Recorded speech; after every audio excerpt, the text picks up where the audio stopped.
ఆడించి అష్టాచమ్మా ఆడించావమ్మా నీ పంట పండిందే ప్రేమ నిజంగా నెగ్గడం అంటే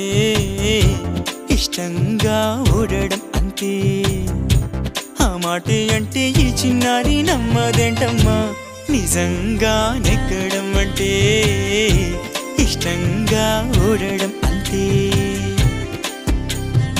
ఆడించి అష్టాచమ్మా ఆడించావమ్మా నీ పంట పండిందే ప్రేమ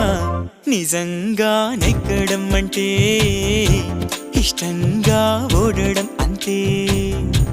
ఆ మాటే అంటే ఈ చిన్నారి నమ్మదేంటమ్మా నిజంగా నెగ్గడం అంటే ఇష్టంగా ఓడడం అంతే